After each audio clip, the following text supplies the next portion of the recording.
look at the economic dimensions of the United States efforts in Afghanistan. Afghanistan's stability will depend in large part on what the United States, our partners and allies, and most critically, the Afghans themselves, do over the coming several years to bring economic progress to a population ravaged by 30 years of war. Observers note that the Taliban originally secured a foothold in Afghanistan in part because severe poverty continually dashed hopes for a better life. For the average Afghan, life was simply getting worse with no good prospects for improvement anytime soon. The Afghan central government was unable to provide even the most basic services like electricity and potable water. Justice was either slow, arbitrary, or non-existent. Unemployment topped 50%, and police were either absent or corrupt. Roads and irrigation canals had fallen into disrepair, and the once productive agricultural base was so severely degraded that farmers, to make a decent living, chose to grow poppies rather than traditional products like wheat, dates, and pomegranates. In short, following the Soviet withdrawal, the Taliban offered a different, albeit tyrannical, vision for Afghans, increasingly wary of endless conflict and growing personal insecurity. And while the average Afghan was not supportive of the Taliban per se, the post-Soviet era was so adverse that the Taliban were able to find a toehold and eventually a safe haven. After the fall of the Taliban and the arrival of the United States in NATO, there's been a modest economic gain. Afghanistan has experienced rapid growth on the strength of the international donor community, especially the United States as its largest donor. More than $2.4 billion in new investment has been registered since 2003, two-thirds of which represent public investment financed through donor aid and one-third foreign direct investment. As a result, in 2008, in terms of the GDP growth rate, Afghanistan ranked 24th out of 231 countries, with a 2008 real gross domestic product growth rate of 7.5%. Unfortunately, at present, this silver lining does not obscure the dark and ominous cloud over Afghanistan's economy. Today, after almost 10 years and $37 billion of United States taxpayer funds, Afghanistan is still one of the 5 poorest countries in the world. Transparency International rates Afghanistan as one of the most corrupt countries in the world, 176th out of 180. A 2009 World Bank report says Afghanistan is one of the most difficult places in the world to start a business. And in Foreign Policy magazine's just released 2009 Failed State Index, Afghanistan is rated as one of the least stable, most fragile states, 7th out of 177. Last year, about 18,000 Afghans applied for asylum in Europe, nearly doubling the 2007 outward migration total. This was the largest spike in migration seeking for any country in 2008, and one of the most common explanations offered by Afghans as to why they're leaving is that people can't find jobs. This dismal scorecard and disturbing trend begs the question: what has been the net effect of United States support to Afghanistan to remedy the underlying economic and social conditions that allowed the Taliban to find an initial safe haven in the first place? Unless we begin now to improve the quality of life for the average Afghan, those dismal statistics are likely to go unchanged, and the security conditions will continue to deteriorate. Everyone from development professionals to counterinsurgency experts to senior-ranking Afghan officials say the shift from combat operations to counterinsurgency operations to post-conflict operations is largely dependent on growing the Afghan economy. As former United States Commander in Afghanistan, General David Barno, recently put it, only if we solve the economic problems of Afghanistan can we ever hope to win the longer war. Accelerating economic development in Afghanistan is a central feature of the new United States AFPAC strategy announced by President Obama on March 27, 2009.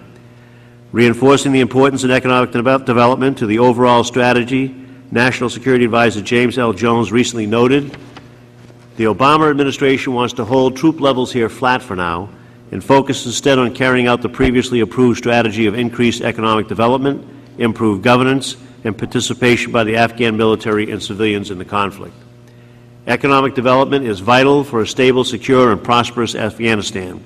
In other words, we must move, and the sooner the better, from policy pronouncements on paper to concrete actions on the ground.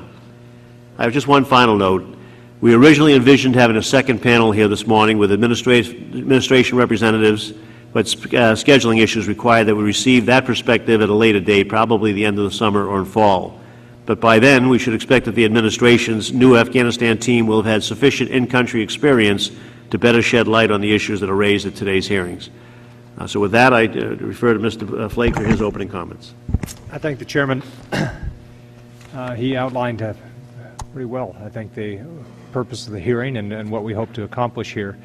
What I'm particularly interested in is the interplay between security and economic development. Obviously, much of the country is too dangerous for a lot of nonprofits or others to work in, absent security officials. So I'm interested in your perspective on what we need to do moving ahead and at what point we're likely to see economic growth and investment without or unless we have vastly improved security there. As mentioned, I'm anxious to hear the administration explain their goals and objectives as well, and I guess we'll have to wait a while for that, but I look forward to your testimony. Thank you. Thank you, Mr. Flake. Now we're going to receive testimony from the panel that's with us today. I'd start by introducing all of them briefly. Ms. Mildred Callier serves as the Executive Vice President and Chief Operating Officer of the Small Enterprise Assistance Funds, a not-for-profit manager of private equity funds investing in small and medium-sized enterprises in emerging markets.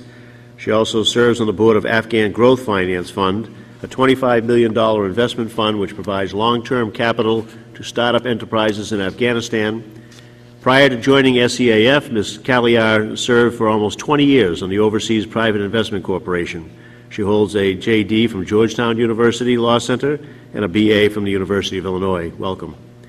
Dr. Mohammed Usman is an agricultural economist and a former senior advisor to Afghanistan's Ministry of Agricultural, Irrigation, and Livestock. In that role, he focused on improving Afghanistan's agricultural policies and public resource efficiency. Dr. Usman has performed similar work as a consultant with the World Bank and a number of other governments around the world, including Pakistan, India, and Egypt. Dr. Usman holds a Ph.D. from Colorado State University. We're happy to have you with us, sir. Mr. Ali Mauji, sir, I hope I pronounced your name properly, is the Country Director for Afghanistan with the Aga Khan Development Network, where he manages the network's programs and relations with the government of Afghanistan. He has served with the Aga Khan Network since 1996 and has held various positions around the world, including negotiating and operating a large-scale humanitarian program to Afghanistan in the late 1990s. Mr. Mauji holds a degree from the University of London. Glad to have you with us, sir, and thank you for the inconveniences that have been imposed on you. And Mr. Jeremy Pam currently serves as the Visiting Research Scholar for Sustainable Development at the United States Institute of Peace. Prior to that, he was co-director of the United States Central Command Assessment Team. From 2006 to 2008, Mr. Pam served in Iraq with the United States Department of the Treasury, both as a financial attaché at the United States Embassy in Baghdad and as a member of the Governance Assessment Team. Mr. Pam is a retired captain with the United States Air Force, holds a J.D. from Columbia University Law School, an M.A. from Columbia University, and an A.B. from Harvard College. Thank you for joining us, sir. I want to thank all of our witnesses for being here today to share your substantial expertise. I'd also, again, like to thank the folks at the U.S. Embassy in Kabul for helping us arrange to have Mr. Mauji testify through their facilities. We swear in the witnesses, as a matter of course, on this panel, so if you would be kindly raise your right hand, stand and raise your right hand. And do you solemnly swear to tell the truth, the whole truth, and nothing but the truth? Thank you. The record will indicate that all the witnesses have answered in the affirmative. I do want to say that all of your written testimony, which we appreciate greatly, has already been put on the record by unanimous consent. So we ask that you summarize to the extent possible, or supplement if you like, on that. We'd like to allot each witness about 5 minutes to share with us their comments on that, after which we'll have some questions and answers back and forth. So, Ms. Callier, why don't we start with you, if we could, and invite you to give your remarks. You do have to put the microphone on and pull it a little closer to you because they're a little finicky. Very good. Thank you. I appreciate this opportunity to talk about the role of small and medium enterprises and what that means to Afghanistan's long-term economic development and to the security of the country, because we do believe that those are deeply linked and that they're mutually dependent on one another. Jobs do have to be created Income has to be generated if you want to improve security. And in our view, we are looking at where those jobs are most likely to come, and what we are finding is that the SME sector indeed is where the largest proportion of the employment base exists today, and it also provides the majority of available goods and services. So in our view, SMEs are a very critical part of the equation for both economic development and security in Afghanistan. Industry and products need to be improved. More value needs to be added in the country. And we think that that, in fact, will come if we can do a better job of linking up rural farmers and others in the rural areas to more urban processing centers, distribution, warehousing, other facilities that are needed to take those primary products and add the value that will ultimately bring the economic growth to the country. CEIF has done this type of investing in 25 different funds, 290 individual investments all throughout the emerging markets. We've been around for about 20 years. So although we recognize that Afghanistan has some very unique challenges, we think that many of the challenges that small companies face throughout the emerging markets are indeed very similar.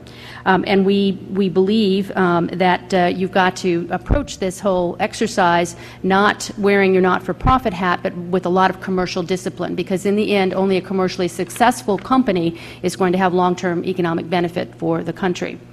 So a little over a year ago, in 2008, CEIF created Afghan Growth Finance as a non-bank financial institution in Afghanistan. We're providing growth capital anywhere from $50,000 to $2 million, so we're well above microfinance, but we're far below what the average target size for some of the larger projects might be. We're making medium to long-term loans. We've got a fair amount of flexibility on how we can structure those loans so that the companies can pay out of their cash flow. So far, we've committed $5 million to 10 different loans. We expect $10 million to be committed by the end of this calendar year, which would mean that we've effectively placed half of the 20-some million dollars that we have at our disposal through cooperation with OPIC through a risk credit facility they've made available to us. The funds are being used to purchase machinery, to establish processing and manufacturing facilities, to provide working capital, and what we're finding is that there is in fact a strong demand for the loans because the commercial banking sector is not reaching this level of company. What we also are finding is that the benefits go beyond just the financial benefits to the enterprise itself. We've done a fair amount of analysis in terms of what that developmental impact is in other parts of the world, and what we're finding is that Afghanistan is very similar, and in some cases the benefits are even stronger. But what we have found that every dollar that you invest into a small company in fact generates an additional $12 in benefits to the broader stakeholder community, and that means customers, it means employees, it means government through taxes, it means suppliers, it means others in the broader community. And what we're seeing in Afghanistan is that after a year in operation, some of the companies that we've funded have been able to increase their employment by as much as 50%. They've increased their wages by as much as 30%. And they have taken what are largely unskilled employees and trained them and provided them with a skill set that makes them much more marketable in the future. The companies we've invested in, several are in the agribusiness sector. We've got a licorice root and extract processor that is exporting to China. Dried fruit and nuts that was manually being processed and sorted. Now we've helped them acquire production equipment, so they've got a processing line. Their daily production is 20 times what it was before. Their gross sales are up 400%, and we've helped them find a new export market in China. And we've also got a raisin exporter in the agribusiness sector. So we calculate that 1,000 or more suppliers and farmers and input providers are now linked into these 3 or 4 agribusinesses that we've funded. And of course, the other message that is out there is that there are ways to make a good living as an alternative to poppy cultivation. We've got 2 companies that are producing construction inputs in the country. So instead of importing circuit panel boxes and metal pipe, they're being fabricated locally in Afghanistan going into construction projects so that more value again is being created in the country. The overall cost of the construction is going down. You're getting training in terms of the workers, and you're seeing better prices overall in terms of the projects that are being built. We have a renewable energy company that's quite interesting. They are producing wind and solar panels, and they have a new unique design that is being deployed for the Afghan police in their border posts. They're doing it on a pilot basis now. They've got 5 underway. If that's successful in replacing diesel generators, we could see in the future that this company will be able to expand to 70 or 80 additional posts, which we think is, a wonderful story, not only for the economic benefit of this production and design in Afghanistan, but obviously from an energy standpoint as well. We have a technology and internet service provider that's providing cheaper, more reliable access to the internet, outreaching to schools, hospitals, government, military, to a whole range of institutions that will make good use of it. In the media area, we've got an Afghan language local broadcasting program that we're funding through a media company, and they're also broadcasting to the U.S. and to the EU. So the Afghan perspective is getting out to the rest of the world. Now, of course, there are challenges. You've mentioned many of them. I think one of the comments I would make on the challenges, whether it's the security or the lack of infrastructure, is that SMEs do have ways of being very flexible and adaptable. They're less visible in terms of being targets, whether it's targets for corruption or targets for terrorism. They're not the big high-profile entities that will gain a lot of publicity, and so they tend to be left alone a lot more regularly. But they are serious issues that all of our companies are dealing with. The other thing they deal with is an untrained workforce, but what that means is they have to invest in that workforce, and overall we're finding that is in fact what's happening, and that they are taking low-skilled employees, they are training them, they become more productive, the wages go up, and then overall what you're finding is that you've got a low-skilled base that's being raised, and you've got wages that are growing, and as the workforce is trained and companies become more productive, they increase with capital as well. They are able to increase that overall size of the workforce. Thank you. So, thank you. You want to wind up for us, if we yes, will, because we are going to get into questions and answers too, and I'm sure we'll cover a lot of this. Absolutely. So I think, really at the end of the day, lack of financing does remain a challenge, but it's more than capital that's needed. It's a partnership, it's technical assistance, it's a variety of support, and we think that overall, working with OPIC and others in the U.S. government, we hope to expand the program, and we think that our initial year has been quite successful and had very good results. Thank you very much. Dr. Usman.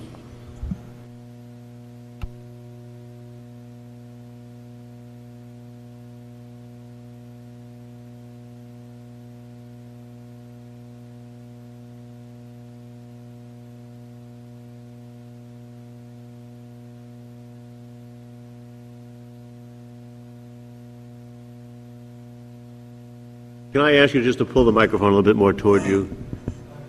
Is it on? Make sure it's on. Please push the base. Oh, sorry. Agriculture has the potential to re-establish its historical role in nurturing growth and development in Afghanistan. However, as you mentioned, in the last 30 years, agriculture went through devastating effects. Most of the infrastructure of agriculture, which is road, research farms, and irrigation system, seed multiplication farms, and laboratories, has been completely destroyed. And as a result of all these, we once enjoyed, or Afghanistan once enjoyed, the food self-sufficiency, and now it becomes a chronic food deficit. And the farmers, due to the pressure of economic and pressure of the drug lords, were reverted to production of poppy. And Afghan lost its share of export of fruit and nuts in the international markets. If production base of the economy, of which agriculture is a vital component, would not be improved, the current situation of $14 of import for every $1 of export could not be continued without considerable foreign aid or revenue from the illegal crops. In 2006, the Ministry of Agriculture, with the help of donors, established a comprehensive national development agriculture plan. In the plan, priorities of agriculture has been identified, the priority being the food security, expansion of horticultural, high-value horticultural crops, improving the production and productivity of livestock, conservation of nature resources. Unfortunately, the master plan has not been fully implemented due to the position of some donors insisting that the development plan should initiate at community and village level, that extension and research should be conducted by the private sector, that current NGO operation arrangement should continue, that focus should be on rural poverty alleviation instead of focusing on increasing farm income. While these positions have merit, they are necessary, especially in the long run. Such efforts are not sufficient or useful in establishing the solid foundation necessary for agriculture to develop. Based on my thorough review of general political and economic situation in Afghanistan and problem and potential of its agriculture sector, I strongly recommend that these 6 actions must be taken immediately. These actions proven to be successful in Afghanistan during 1970s, and with appropriate modification, they will serve agriculture once again today.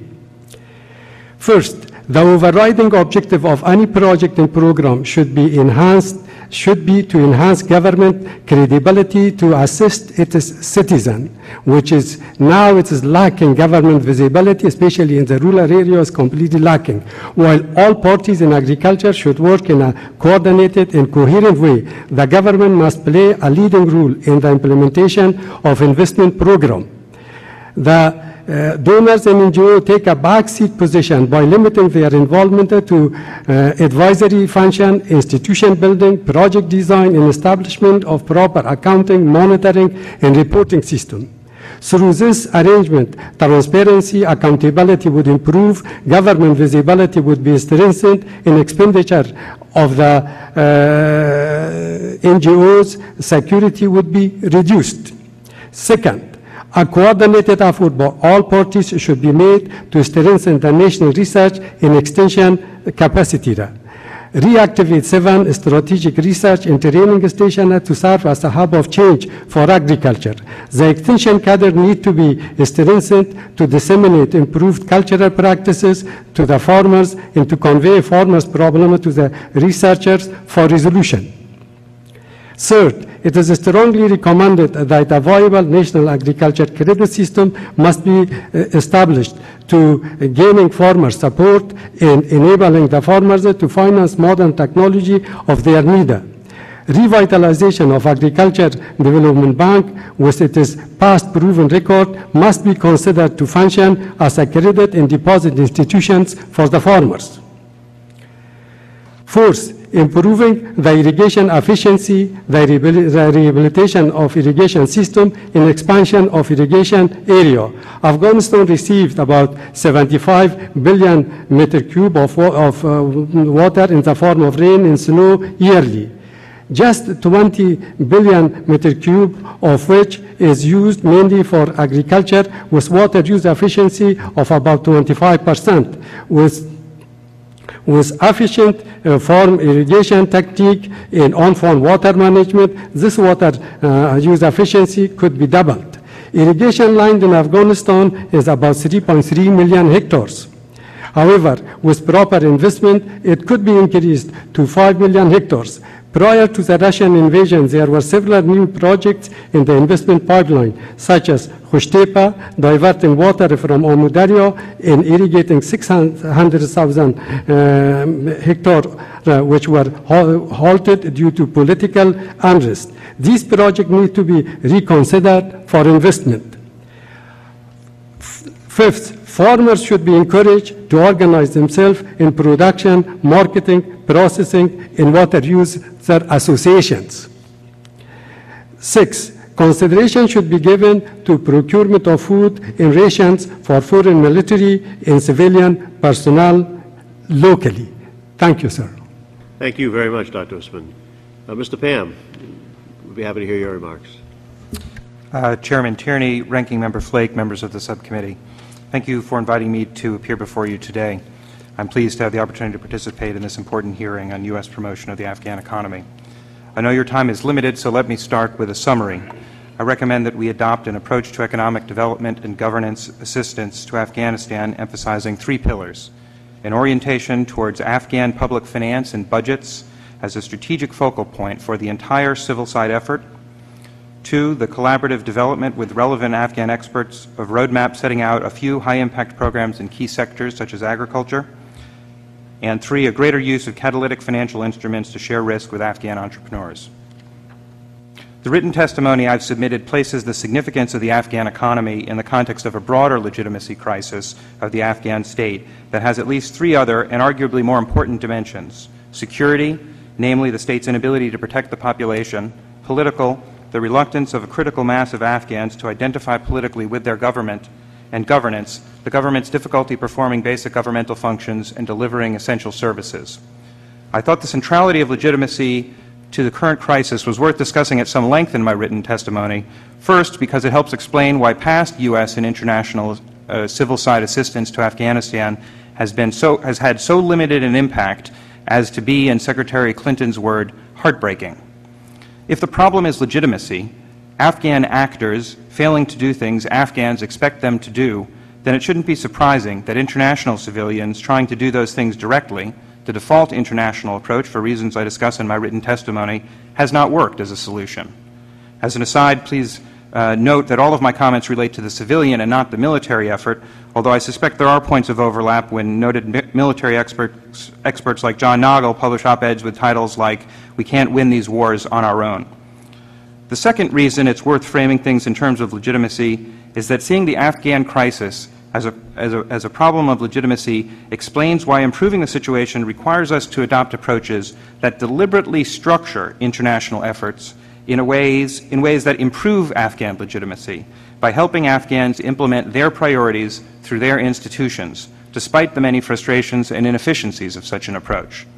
This legitimacy analysis leads directly into the three-pillar strategic concept for civil side assistance that my colleagues Dawn LaBerry of USAID, Claire Lockhart of the Institute for State Effectiveness, and I developed this spring, which my written testimony describes in further detail, and which was also referenced by Patrick Cronin of the Institute for National Security Studies in his May 19th testimony to the subcommittee.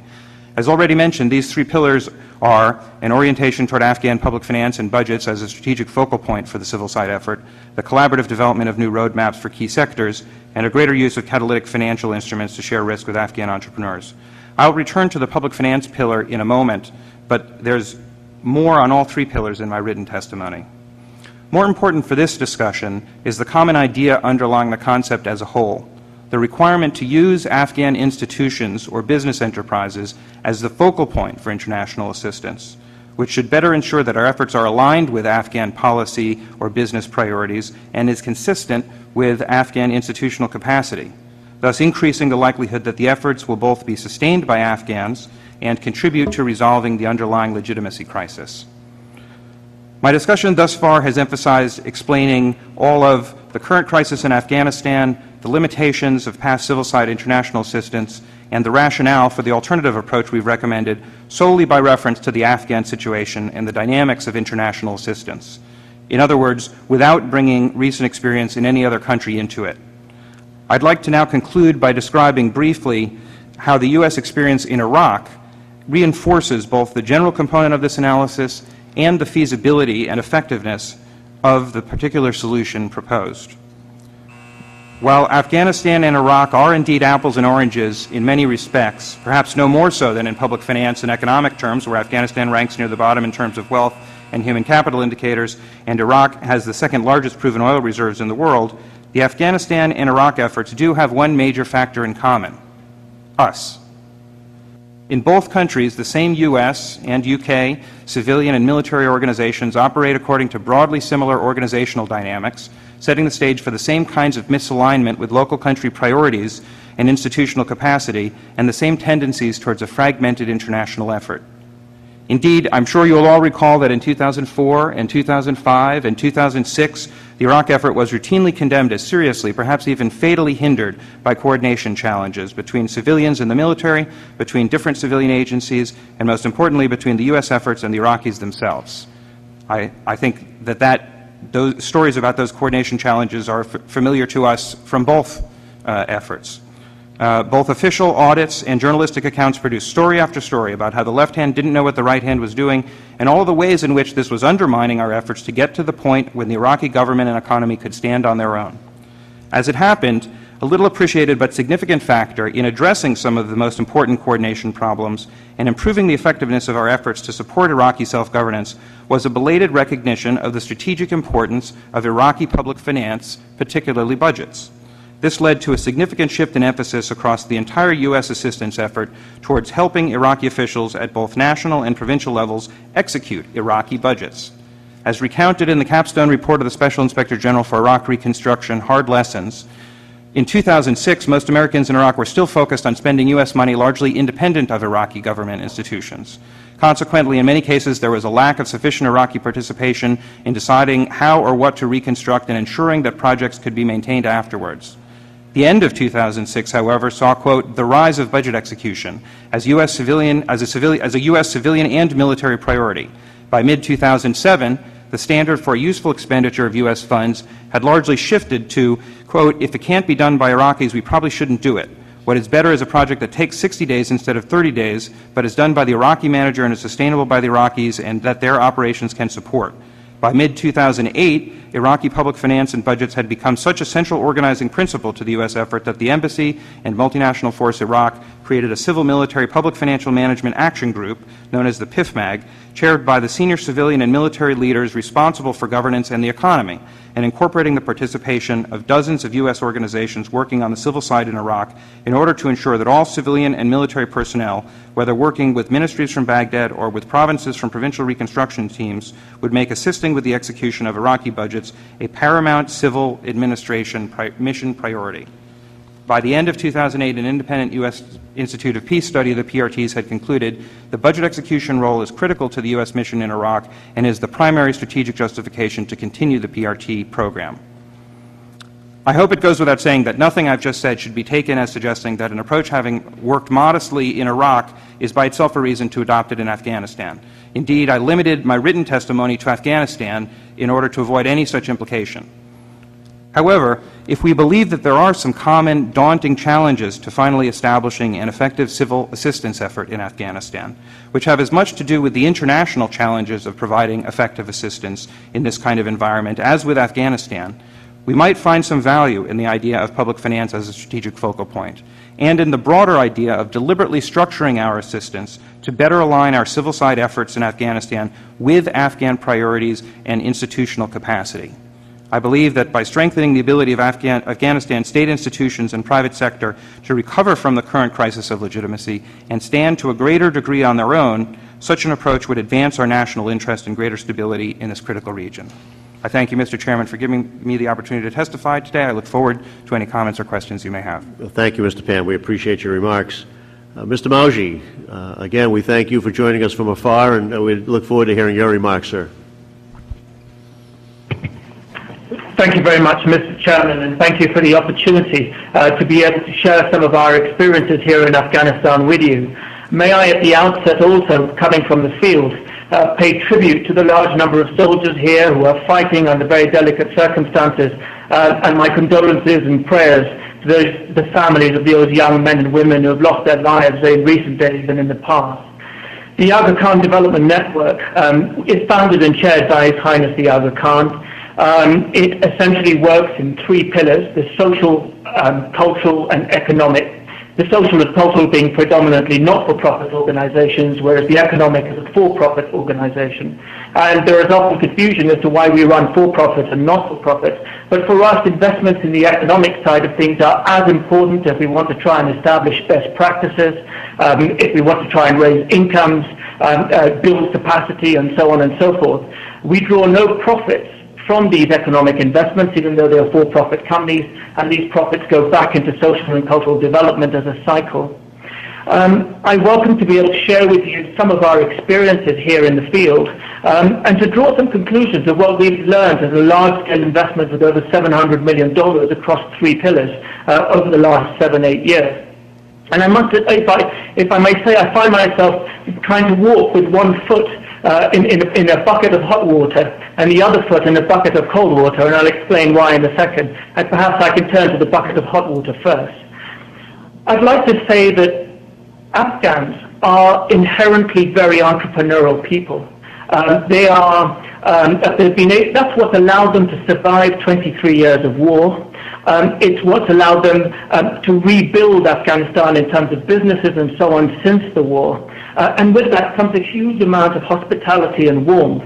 And after 23 years of war in this country, there really is total devastation. And this devastation is not only just institutionally, but it's also in terms of the country. And I think we should not be blinkered that we're going to need a long and a very sustained engagement in Afghanistan if we're to make progress.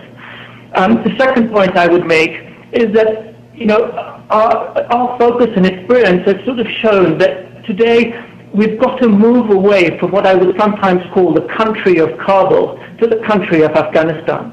There is a lot of effort being placed in Kabul and analysis in processes such as the Afghan National Development Strategy and so on, which is government-led and which is important. But I think we have to ask ourselves, hand on heart, how does this translate in the field?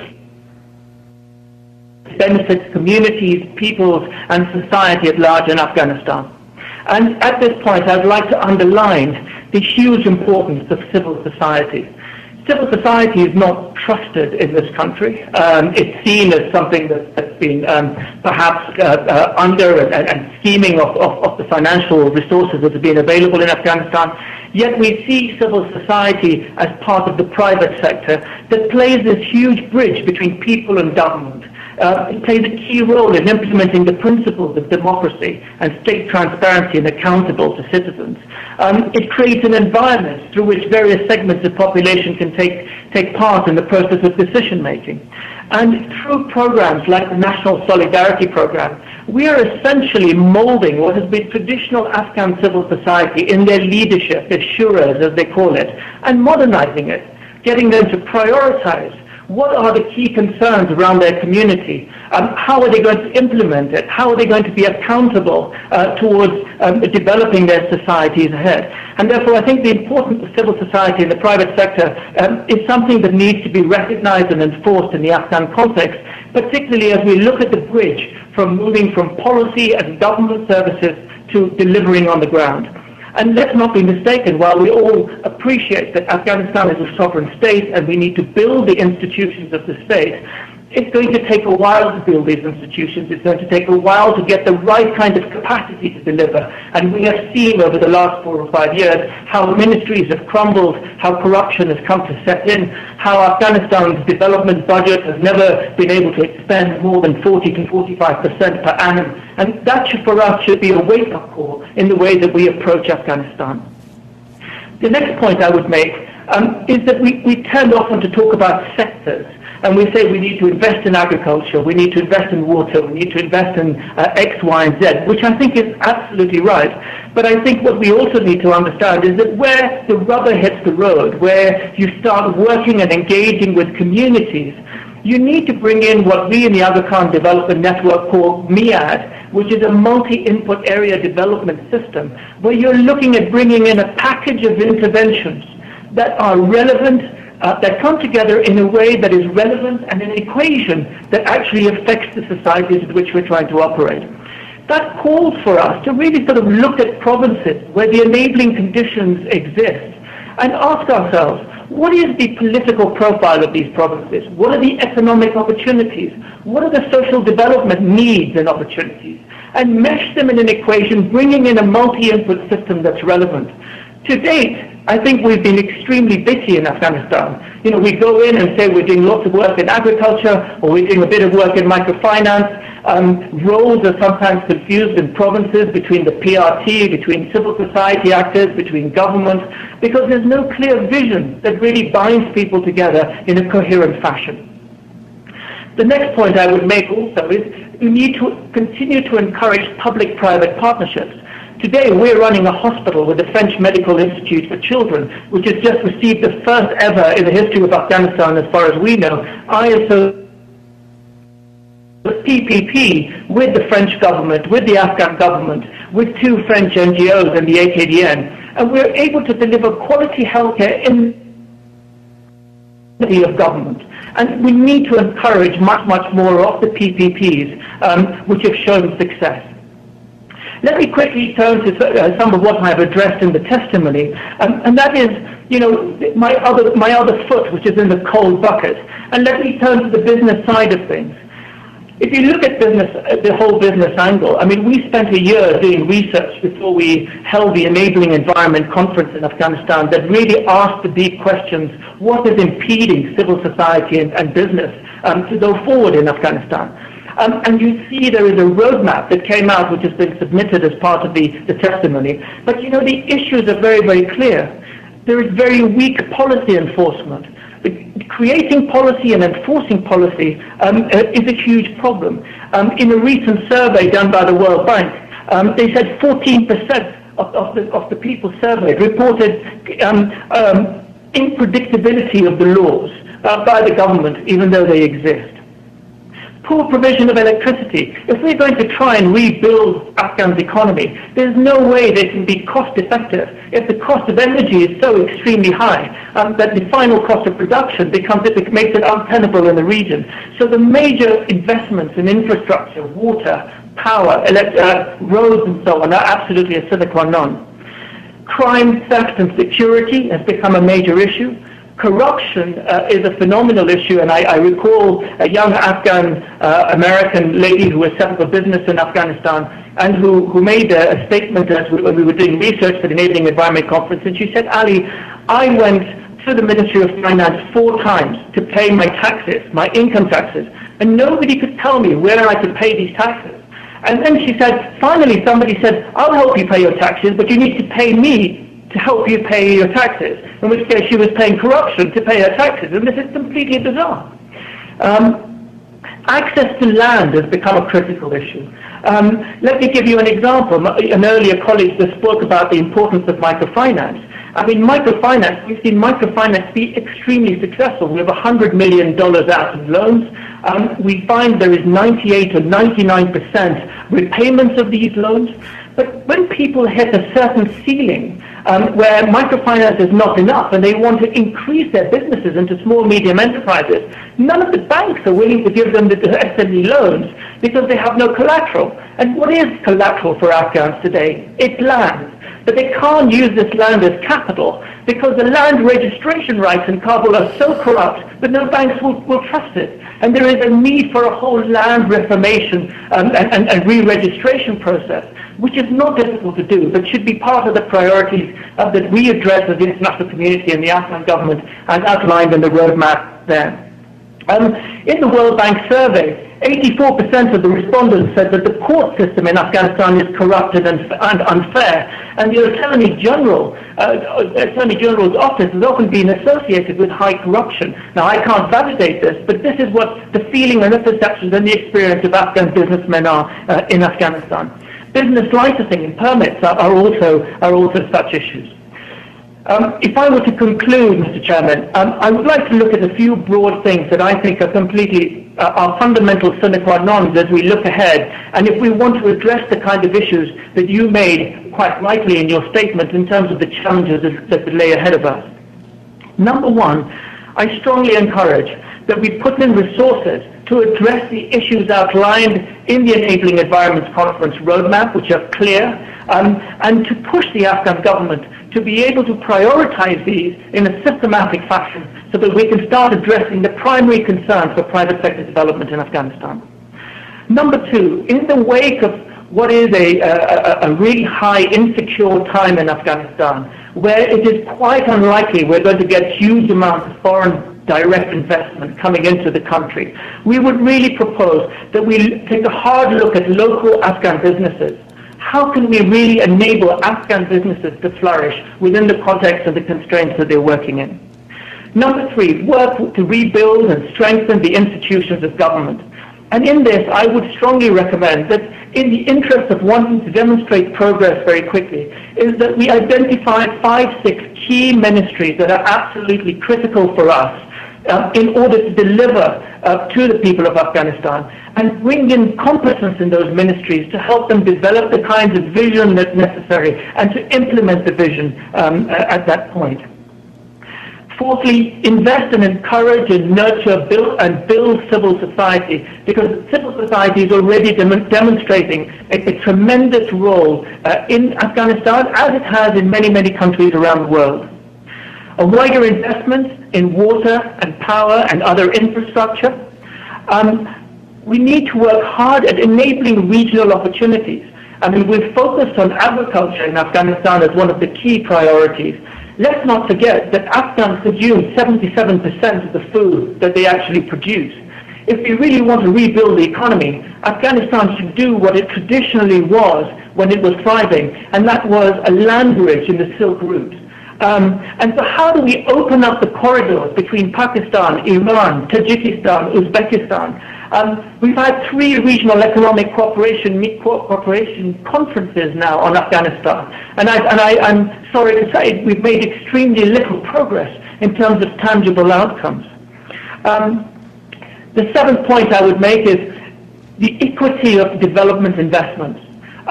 So far, if you look at Afghanistan, a recent survey shows that those areas that are most insecure, where there is high military action, has received the largest amount of development assistance with the least amount of output, whereas those provinces like Bamiyan, for example, where we've had the most enabling conditions for success, has received the least amount of development assistance.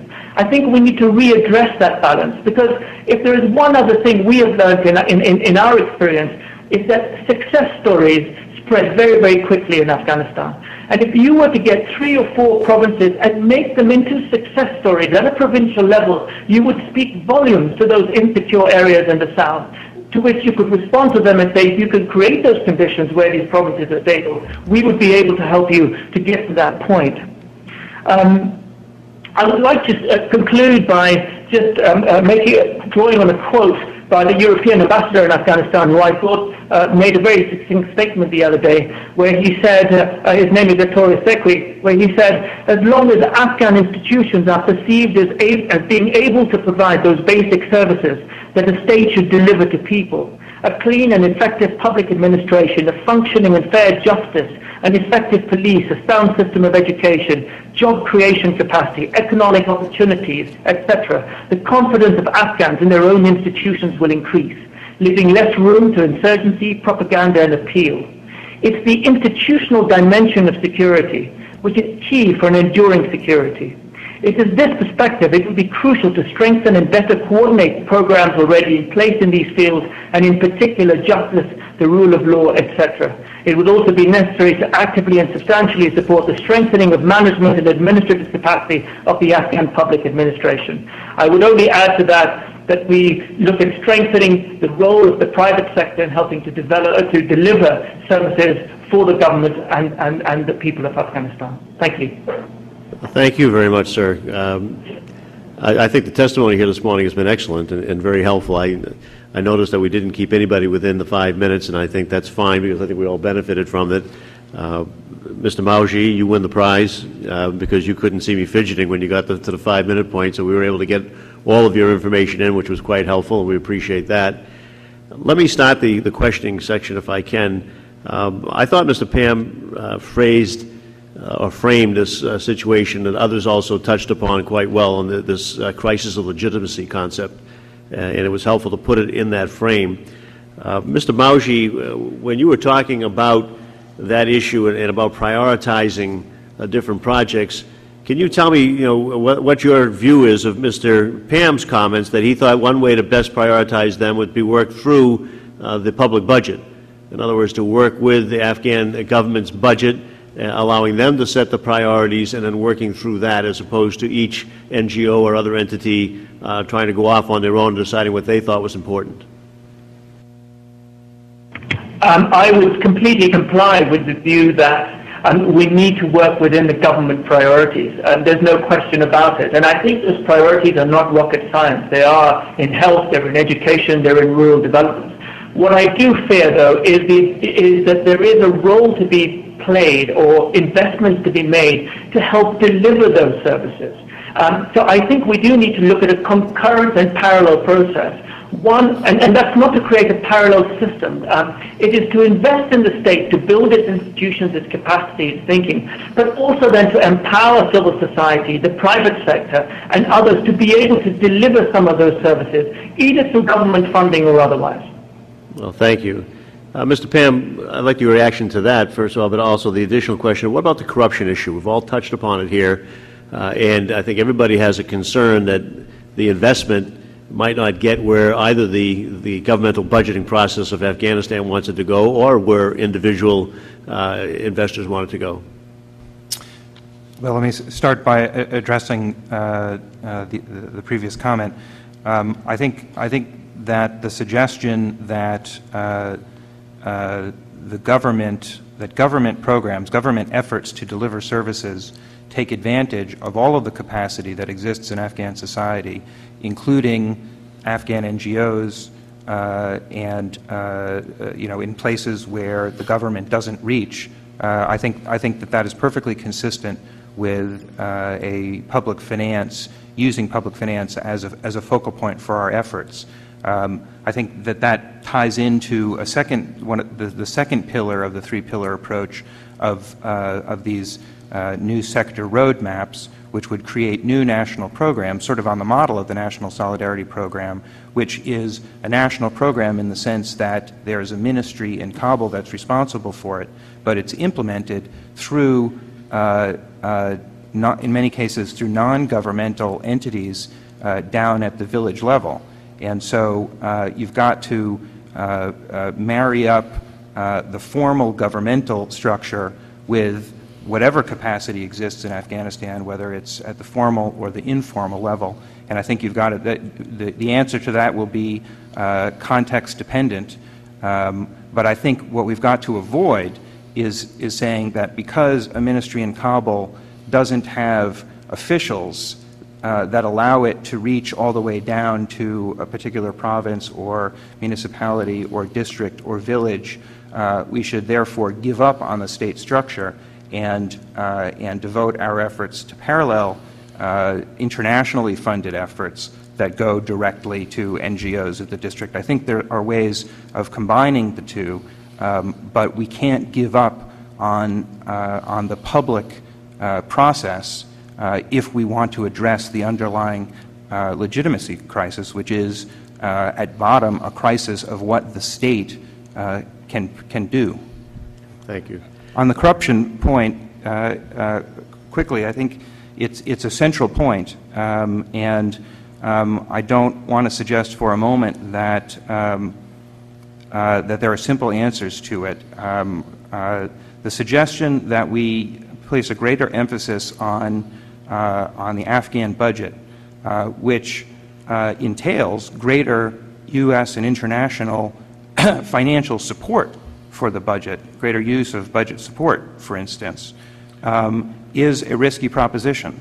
And I think that one would do that as part of a multi-step process, which would also involve some intensive technical assistance work, assessing the quality of the public finance systems. The World Bank and the IMF have already done a tremendous amount of work on those systems, and my sense from them in general is that those systems are actually in decent shape, but obviously the U.S. would want to hear that directly and see that directly, and do some work preparing the national budget, and then if there's going to be a degree of fiscal decentralization, subnational budgets to receive additional money. Some money will be lost, but some money is lost when it's done through parallel systems too. The argument is that only by putting money through their system and concentrating our efforts on making that system work, which it will only do imperfectly at the beginning, will we ever get to the point where there is a functional system that can respond to that can perform all of the functions that the quote from the EU ambassador just described. Thank you very much. Mr. Flake. Thank you, Mr. Chairman. I appreciate the testimony. Regarding the question of security, how is the situation improving over the past several months in terms of particularly agricultural production and the need for outside investment? But in so many areas of the country, we have difficulty operating, or at least other organizations outside of government. Mr. Usman, do you want to address that? Is that situation improving? Yeah, yes, sir. I think it is improving. But I want to come to, if I may, on the question of corruption a little bit. That, you see, once according to a rough estimate, that our Ministry of Agriculture has something like 11,400 or 500 staff. And however, at this time probably the agriculture system needs something like 4,000 to 5,000 staff. And the salary of these people are something like $50 or $60 or $80 the maximum. And the rent and everything else in the Kabul area is $100, $200. Then to expect that these people could live on that salary, it is impossible. At the same time, I'm not critical of NGOs, but NGOs are paying lucrative salary allowances to their staff. There is a sort of jealousy would develop with the NGOs. The NGOs are actually getting the cream of the experts of the government staff as their employment. I was thinking of that. I said, okay, if from this 5,000 that we need in Ministry of Agriculture supposedly, then probably based on the selection, a good selection criteria, give them some sort of hardship allowances and put some tough sort of requirement there. And I think they would function best. And according to my experience, while Agriculture Development Bank at the time that was functioning really properly in the region was classified as a successful bank, it was giving, compared to the rest of the employees of the government, some 50% more salary to their staff and good selection area, and good selection criteria. And all the staff are working perfectly, and they were sort of appreciating the jobs, and the corruption reduced. But if we completely, sorry, we are here. Our apologies. These are notices with regard to what's going on the floor of the House. Okay. So if we wait 1 second, they'll stop, and then we'll give you a little extra time on that. If we are completely sort of ignore that, okay, there is corruption, therefore we do not want to deal with it. In Ministry of Agriculture, suppose it while I was there, we wanted to bring the financial system based on international accounting procedures. For 6 months, I was looking for an expert to come and fix the system. It was not available. And then the ministry, for something, they had something like $3 million. They gave it to FAO, I think, like if I could remember correctly, for 35% fee that they should spend it on their accounting procedures. Therefore, that accounting, bookkeeping, financing, reporting needs a lot of work, and I know it is difficult, but we have to do it. We have to reconstruct the system. As far as agriculture is concerned right now, you know, as I said in my written testimony, that the crop production per hectare is something like 1.6 to 2 tons per hectare. And for the dry line, which is around 4.5 million hectares of the dry line, this is 0.6. In the regions, they are getting it 4.5 from irrigated and 2 tons from dry line. This is a staple food of wheat.